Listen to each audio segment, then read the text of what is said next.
Hi, it's Don Dokken, and you're watching Artisan News Service. Keep rocking.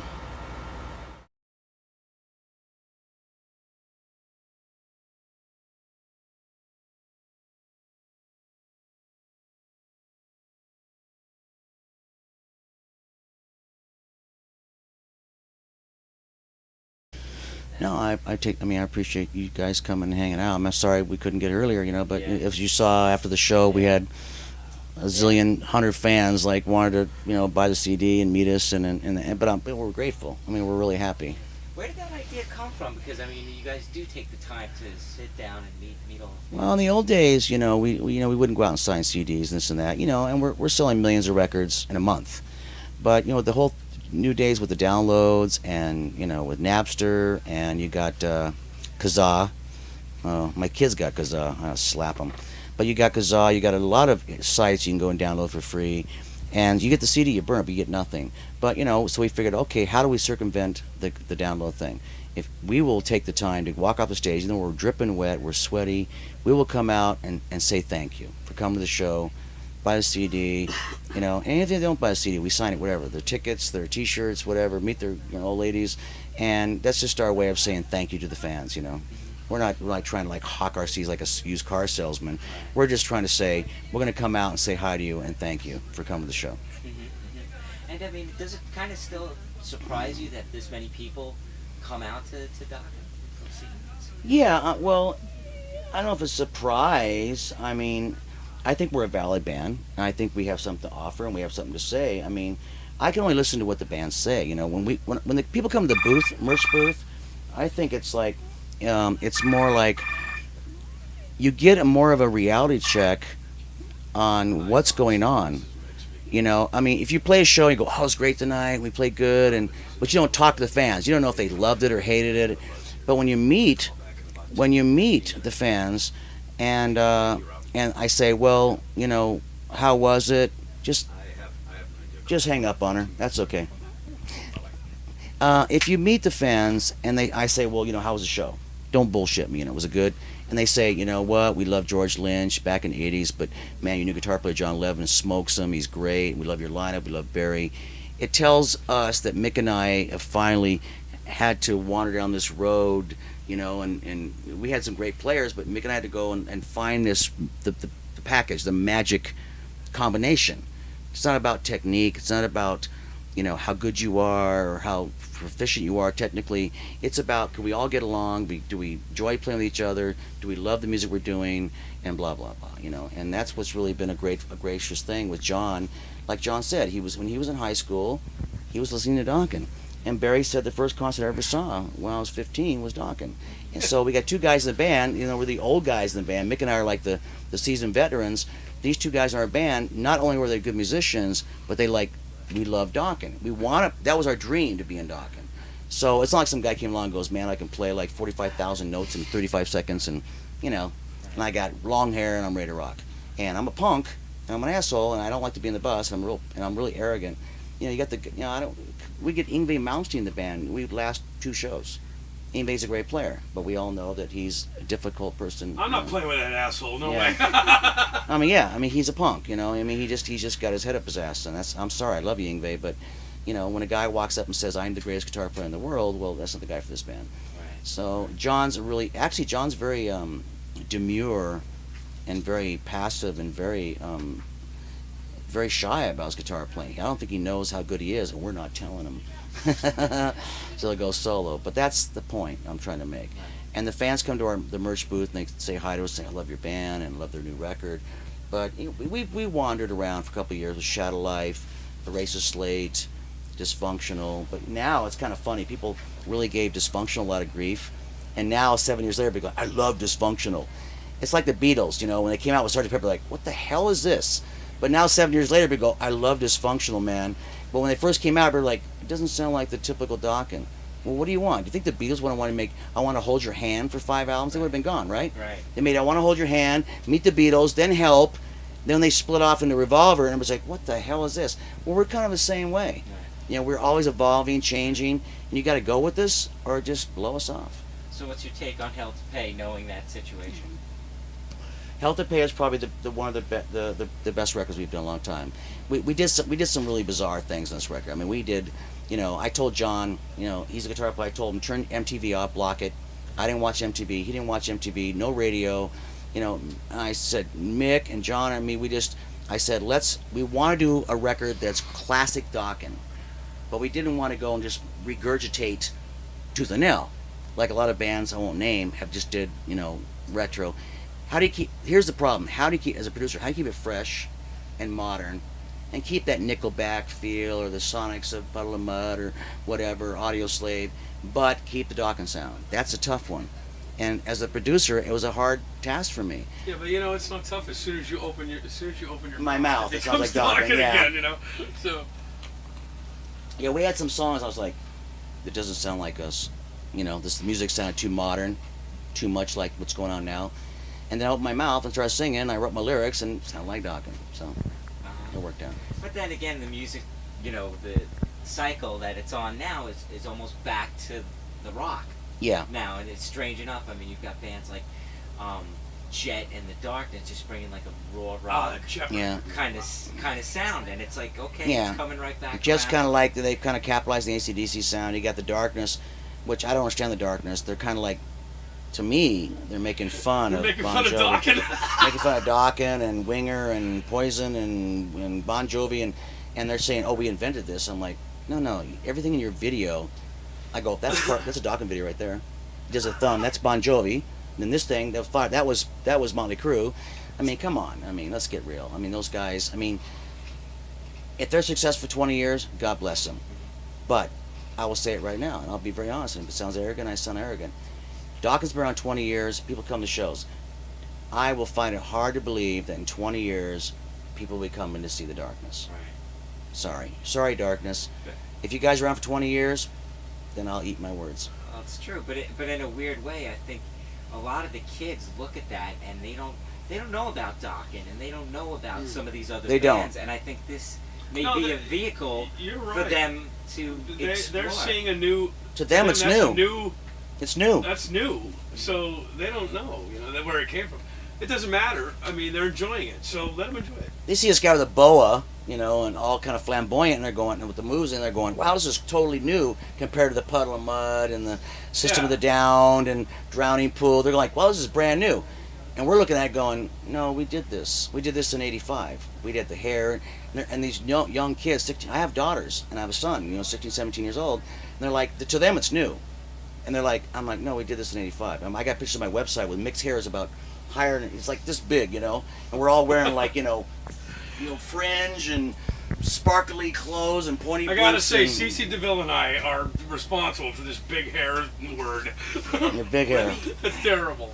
Since you're off mic, we should have had, let him go, because one guy's better. We should have had we should have had an Aquanet endorsement, I'm sorry. They should have gave us free Aquanet extra hold. But I understand the new generation sees the Darkness and goes, oh, it's new. It's fresh, because they were 7, 8. Come on, they were 9 years old when Dokken was selling millions of records. We were selling 1 million records a month, so they missed it. But now you look at the show tonight. It was a very interesting thing last night. We played a show last night. I don't know where it was. Where was it, Mick? Last night? I'm sorry. Where were we last night? We were in. New York, somewhere. We were in New York somewhere. You don't remember? Oh, Okay. Northern Lights. Thanks, Albany, Mick. Albany, New York. Albany, New York. We did a show last night Albany. where they sectioned off, and in Philadelphia they sectioned off 21 and over downstairs, and upstairs is 18 under 21. So I'm expecting obviously be full downstairs 21 and over. And I'm on stage, I'm looking up, and I see the whole top of the balcony packed to the walls. Now that tells me we're in Philadelphia, the Trocadero. That's what it was. And I see the upstairs balcony packed. They're under 21. So I'm like, okay, I see 1,000 people downstairs, and I see 800 people upstairs, and I know the reason you're upstairs is you're under 21. But they're all here to see Dokken, and they're under 21. I mean, their parents passed the records down, their big sister, their big brother. I mean, my own kids, my son goes to the internet and he says, hey, Dad, I found this really cool album. You ever remember that? You ever heard of a band called Deep Purple? I'm like, yeah, I've heard of them. Oh, well, I found this song called Burn. It's really great. I'm like, yeah, Tyler, I've heard of it. They're discovering the classic rock, and their friends. There's a big fashion in L.A. on Melrose. You go in the stores and they're selling like Poison, Rat, Warrant, Motley Crue, Dokken. There's a big fashion statement right now in Melrose where they're spending $100 for a retro '80s T-shirt. It's a fashion statement. People are burned out on the, I don't know. I don't to say about the new rock. A lot of it's depressing. But now that new rock is now really the old rock. It's old rock now. It's like they're, it's weird. It's just, it's funny. The '90s are gone. They're gone. They're gone. They're gone. That's old rock now. When you think about it, if the old new or kids not, coming who wants to put? Listen, my favorite music is the rock, the English invasion in the '60s. Yeah. Man, that fucking God. I don't give a shit what period, what time, what you put on. You like it or you don't. It's good or you don't. It's just art. You either dig just it art. or you don't.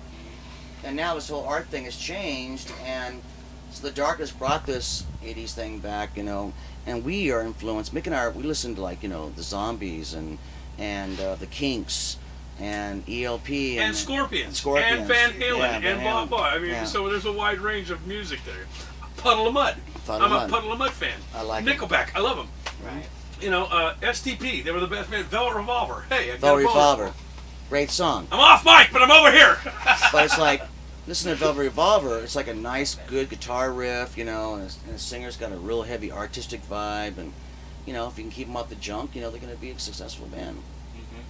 I want to know, how you felt everything was working and what happened there, and do you think that this is going to be the line? Very simple, very simple. We got back in '95, huge record deal. We got George back in the band. We thought we'd all gotten older. We're all mellower. It's all going to work out. We got George back in the band. We found out that George hadn't changed at all. He was still angry about what happened in '89. He was angry at the world. He was angry, and I didn't take it personal this time. Before I thought he hates just me. Let me just interject. You're asking about these member changes, but we put out this new CD that sounds like Dokken. So obviously these outside member changes aren't in. Still there's this writing thing with Don, maybe myself, and the guitar player, that we incorporate in this Dokken thing that still sounds like Dokken. I don't care if the members changed, but we're still holding on to some of that. And I think it's due to a signature voice thing and a style that we can write some different music and things. A lot of things we throw away you wouldn't believe. We'd be like, God, those would be great for that band, but we just don't do it. I wrote some stuff on this one. Don goes, it just doesn't fit, man. Sorry, but it ended up sounding like Dokken. So that's the key, I think. If we're going to call ourselves Dokken, sound like Dokken somehow. I don't know what Dokken really is, what sounds like, but there's something there that people pick out and they decide, oh, that's Dokken. It's kind of about we do it by accident maybe. Like, here's a single, right? Escape. I wrote the music, and all of a sudden, and Mick wrote the music and wrote the lyrics, and it sounds just like Dokken. I didn't write the lyrics. Mick wrote it, and it sounds like Dokken, and I wrote the music, and it sounds like Dokken. And obviously the album does still sound like Dokken. What can you say about? Does that demean George's contribution to the band at all? You know what? I think George was overrated. I think he was a great guitar player. He was brilliant, but he, and I'm sorry, I'll say it right here on camera. He didn't write the singles. Music. I think that there was this misnomer that George wrote the music and Don wrote the lyrics. But that was very, very important to have George at that time. Yeah. That's where we came from. That sound, that vocal style, that was our thing. Paris is Burning was the song. Fast, fucking ripping song, beautiful melody on top. We created that that's style, what George and that's sang. what Dokken really is. But if you want Hear My Dreams, I wrote the music to that song. But in today's world, we don't need a George Lynch to keep. I don't mean to be sorry, rude. It's either you know what? I gotta leave, or I won't be able to do it. I can't do it. I wrote In My Dreams musically. It wasn't George wrote the music and I wrote the lyrics. I was in Puerto Vallarta on vacation. I wrote In My Dreams on guitar and the lyrics. I wrote Into the Fire. I wrote Alone Again. George wrote The Hunter musically. It was an instrumental. I wrote the lyrics to it. Kiss to Death, he wrote the music. So there was a combination between George and I. But people didn't realize we never wrote together. He'd give me a riff, I'd finish it. George is not a songwriter. He writes riffs. And how do I prove that? Listen to the last 5 albums that George put out. I'm sorry. Lynch Mob, The Re-Evolution, Furious George, LP. Doesn't sound anything like Dokken. Nothing like Dokken. So people are saying, you gotta get George back in the band to get the Dokken sound. I'm like, okay, I'm sorry, I'm blowing my horn here? What? George wasn't even in the band when he got a record deal. I wrote Breaking the Chains, he wasn't even in the band. He came in after I wrote the album. So I'm sorry. And he was a great guitar player in his time, but he lost his focus and his spirituality, and he wanted to become Tool, and he wanted to become Soundgarden, and this and that. I said, well, I'm sorry, I don't want to hear Aerosmith's version of Tool, and I don't want to hear Tool's version of Dokken. I just write music that fits us. And George is always like, let's change. We're selling millions of records, why change? Think Bon Jovi's going to go out and say, let's do a Soundgarden sounding album.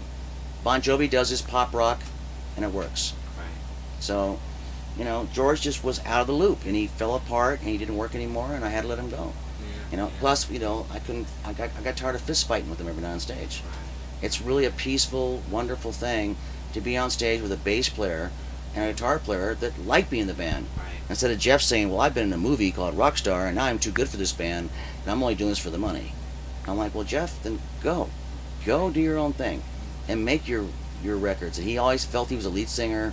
He said it year after and year in, I'm a lead singer, I'm just doing the bass thing and I'm singing background vocals, but I'm really a lead singer. Well, go be a lead singer. And he's put out more albums than Dokken did. He's put out like 6 albums, and they're very boring, and they're pretty boring. God, I'm sorry for Jeff. He has a great voice, great background singer, but I'm sorry that God didn't give him a sound. You're Klaus Meine, you go, that's Klaus Meine. You're David Lee Roth, you go, brand new song, David Lee Roth. You're Dokken, Don Dokken. Jeff can put out a song and you go, that's White Snake meets Scorpions meets Dude. He doesn't have that signature sound. Distinctive sound. Well, yeah. Don't blame me. Jeff, it's not my fault that as a lead singer you don't have a sound. Don't put it on me. It's not my fault. That's what God, or whatever that cosmic thing is, gave you that gift. I have that nasally, kind of voice. It's distinctive. I'm sorry, Jeff. You're a great singer. Perfect pitch. He's got more range than I do. But when you hear him, you close your eyes. He must be a lounge singer in Vegas. It's like Vegas lounge act. I'm sorry. Yeah. It's one of the things, and it's funny. I was having this discussion with somebody else. I'm sorry. It's not really how good you are. It's how really distinctive you are. Distinctive sound. Yeah, Mick Jagger from Mick Jagger. Bono. It's Bono. You can tell these people right off the bat. He had that sound. Yeah. Exactly. But when Jeff does album after album after album, he's changing his voice. The LP tried to sing like Radiohead. They did an album. He tried to sound like Dio. They did an album sound like this, and I'm like, and I always said to Jeff, I said, if you ever write a song from the heart and not from the head, you'll probably be very famous. But as long as you think about it, I'm going to be Radiohead now, or I'm going to be Dio, or I'm going to be Ian Gillan, or I'm going to try to rip off Don Dokken, it's never going to work. The fans pick up on that it's not real, it's not honest, and he's going to fail. And that's, I just do what I do. I don't know how to do anything else. Right. So it's obviously resonated with people. What do you think that is? It is that kind of keeps fans coming back, despite. You guys definitely don't have the publicity machine that a lot of other bands have, and yet we don't have the Madonna, Britney Spears, exactly. onslaught, multi-million dollars. But look at tonight, packed house, and it's been packed every night. And you look, and I'm looking like the Kiss tour's in trouble, Lollapalooza canceled, Warped Tour canceled. Tours are in trouble. Madonna went out and spent $500,000 saying, I'm going back to my old songs, and they'll be showing up for the new songs. And we're out here doing what we do, and it's packed house every night, like tonight. Obviously there's nostalgia involved. When I sing In My Dreams, the people are going like, it reminds me of when I was in high school, or my first girlfriend, or blah, blah, blah. I sing Alone Again, the first time I made love to so-and-so. There's nostalgia involved. But they like the songs. I meet people every night, and I say, why are you here? I ask them, why are you here? They go, because I love melody, and I love aggressive music. And most bands are either aggressive, non-melodic, or melodic and non-aggressive. You get the Bon Jovi, which is kind of like, Vanilla Fudge and more of a homogenized, mother's, milk. They're a pop band. Where you got Priest, and Priest is like totally aggressive. But you got Dokken, we're aggressive, yet we're melodic. We're kind of a schizophrenic almost band. 1 minute we're doing In My Dreams, and the next day we're doing Heaven Comes Down. And then you're doing Alone Again. Yeah, Alone Again, a beautiful ballad, and then we're doing like It's Not Love. and we're doing Paris is Burning, or we're doing Kiss of Death. It's like, what is Dokken all about? Are they metal? Are they pop? Are they rock? Well, we have a lot of, we're a very, very, deep band. What do you think is the biggest misconception that people have about you? That I'm an asshole. I don't know. Why would you think? Why would you think? I heard in the press for years. They said, "Oh, Don's a jerk and he's arrogant and blah blah blah, and he's, cocky and he won't talk to anybody." And I said, "Well, why?"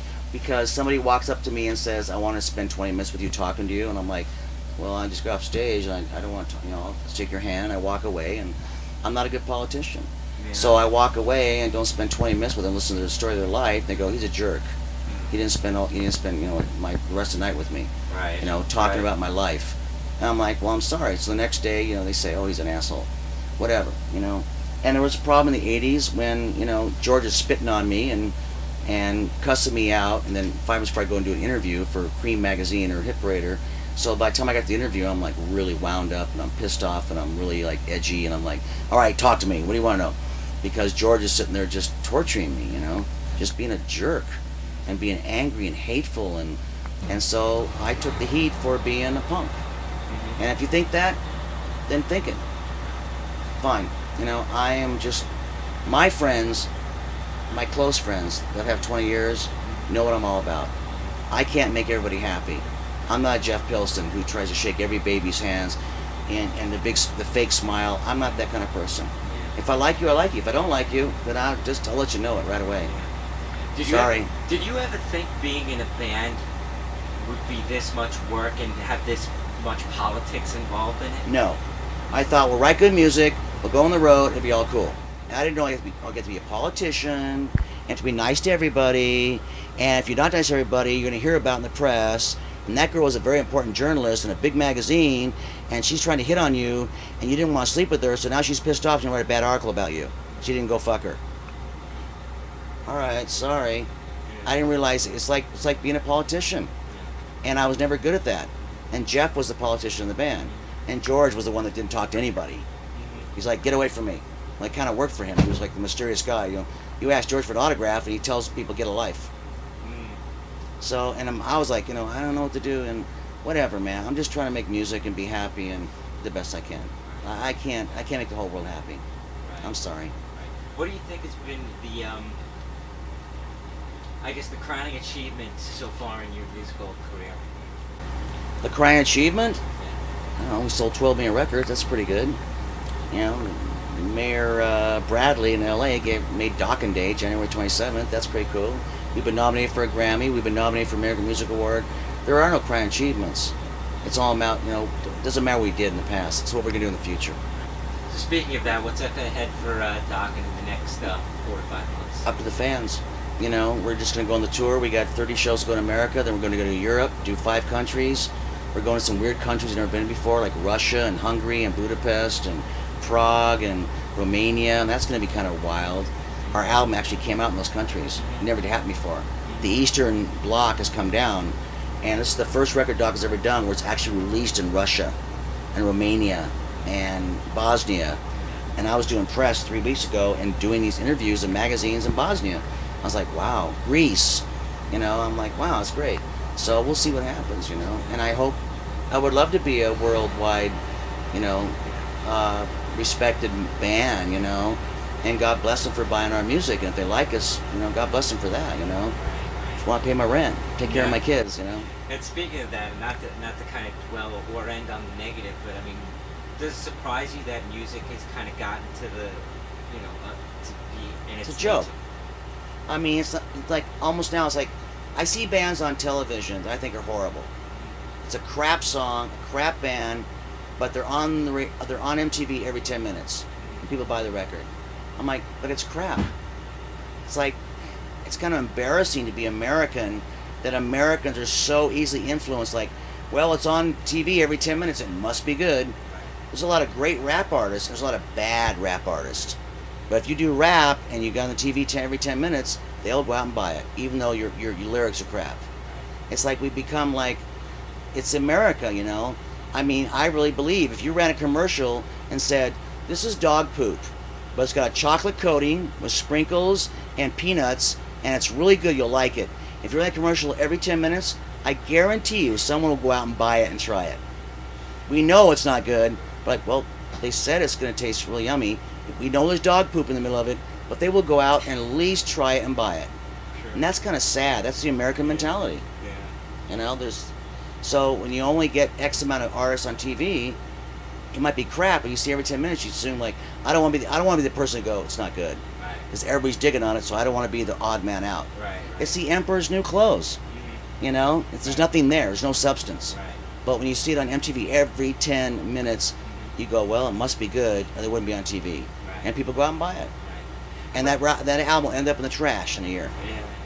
What's the as far as the legal front? What's The legal front? Yeah. What do you mean? Are there any? I read somewhere that there was lawsuits pending or something like that. The lawsuits are over. Yeah, they are over. George and Jeff sued the band, said they're the band, they're Dokken, I'm not. I'm like, well, I don't know. I was born with the name Dokken, so I don't know what to tell you. And I had a record deal for you in the band.